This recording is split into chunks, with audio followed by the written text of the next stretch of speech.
प्रिय छात्रों, आज मैं आप सभी को सोवियत संघ के प्रमुख व्यक्तित्व के बारे में बताऊंगा।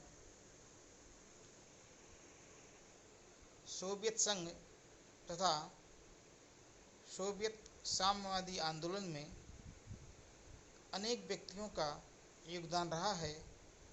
उन्हीं व्यक्तियों में से कुछ व्यक्तियों का महत्वपूर्ण योगदान था, जिनके बारे में आज हम चर्चा करेंगे। जिनमें पहला नाम आता है कार्ल मार्क्स। कार्ल मार्क्स एक जर्मन दार्शनिक थे। दार्शनिक के साथ साथ वे एक अर्थशास्त्री, इतिहासकार, राजनीतिक सिद्धांतकार, समाजशास्त्री, पत्रकार तथा वैज्ञानिक समाजवाद के जन्मदाता थे। बहुमुखी प्रतिभा के धनी कार्ल मार्क्स थे। कार्ल मार्क्स के विचारों से प्रभावित होकर लेनिन ने सन 1917 में रूस में साम्यवादी क्रांति किया था।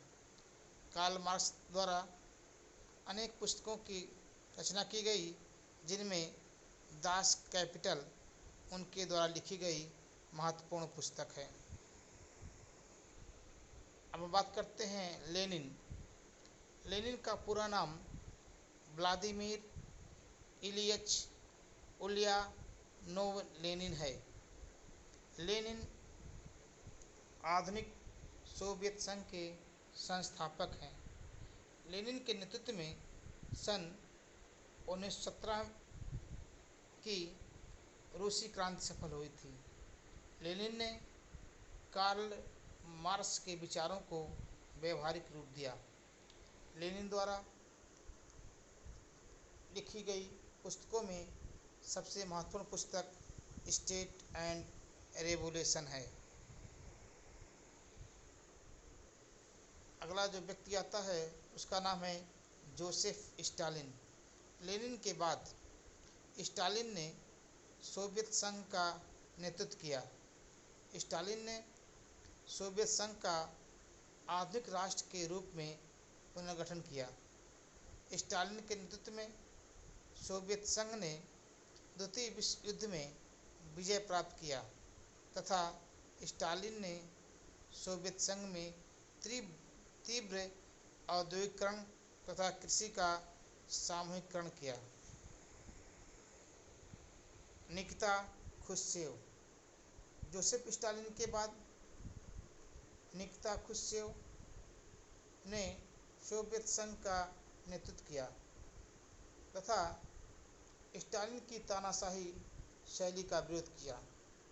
खुश्चेव ने 1956 में सोवियत संघ में उदारवादी सुधारों को प्रारंभ किया तथा अमेरिका एवं पूंजीवादी देशों के साथ शांतिपूर्ण सह-अस्तित्व की नीति का समर्थन किया।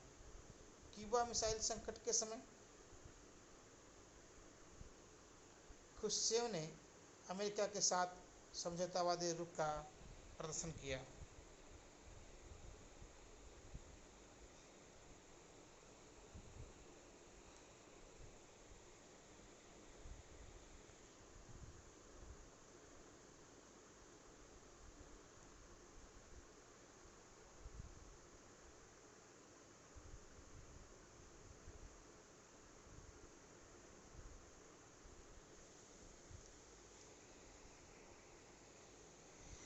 Leonid Brezhnev.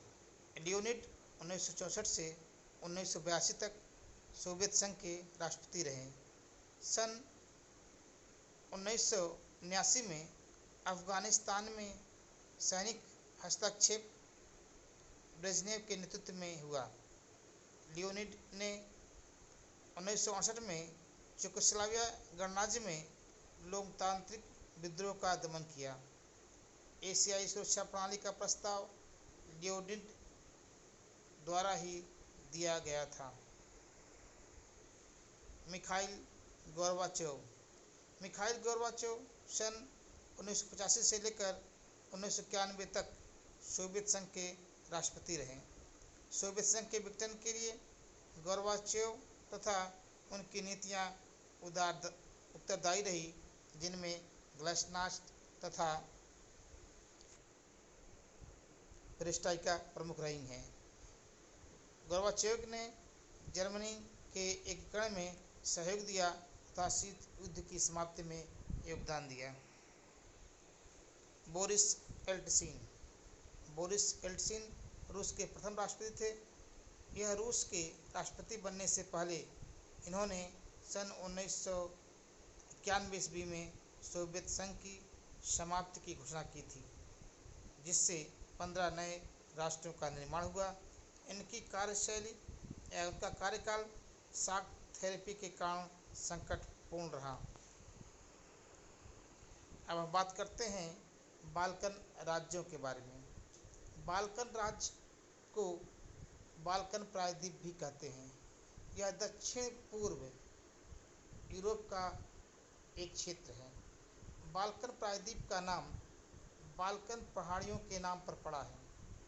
बाल्कन प्रायद्वीप में 9 राज्य शामिल हैं: अल्बानिया,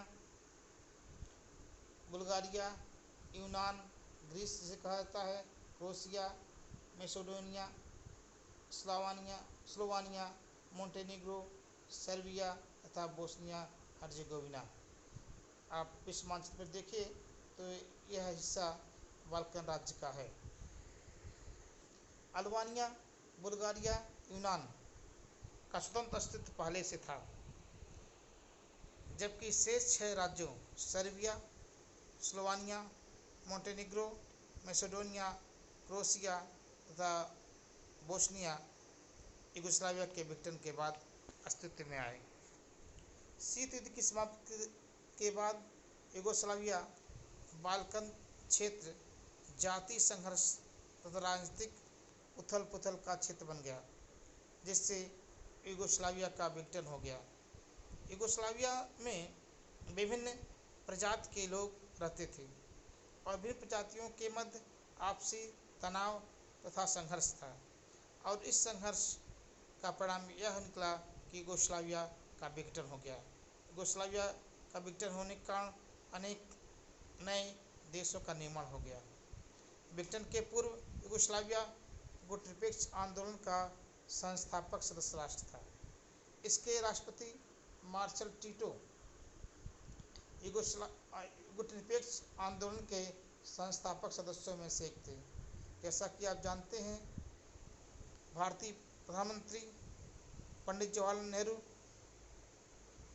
तथा अब्दुल गयूम नासिर के साथ मार्शल टीटो ने गुटनिरपेक्ष आंदोलन की स्थापना की थी।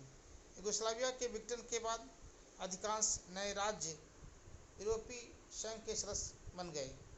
शीत युद्ध की समाप्ति का एक प्रभाव बाल्कन राज्यों के पुनर्गठन के रूप में सामने आया। अब बात करते हैं हम केंद्रीय एशियाई राज्य। केंद्रीय एशियाई राज्य एशिया महाद्वीप का मध्य केंद्रीय भाग है, इसीलिए इसे सेंट्रल एशिया तथा मध्य एशिया भी कहा जाता है।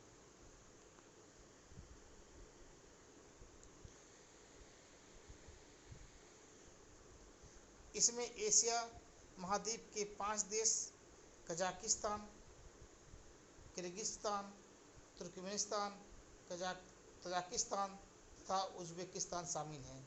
सन 1991 के विघटन के पहले ये 5 देश सोवियत संघ के अंग थे। सोवियत संघ के विघटन के बाद 1991 में ये देश स्वतंत्र राष्ट्र के रूप में स्थापित हुए। आप यदि विश्व मानचित्र में देखें तो सेंट्रल एशिया की स्थिति विश्व में इस तरह है ग्लोब पर, और अब मानचित्र के अनुसार सेंट्रल एशिया के जो देश हैं उनकी स्थिति इस प्रकार है। मध्य एशिया के देश अफगानिस्तान से लगे हुए हैं तथा इन देशों में अभी राजनीतिक लोकतंत्र मजबूत नहीं हुआ है, अतः ये देश आतंकवाद की चपेट में आ सकते हैं। इन देशों के पास तेल भंडारों तथा गैस का पर्याप्त भंडार है।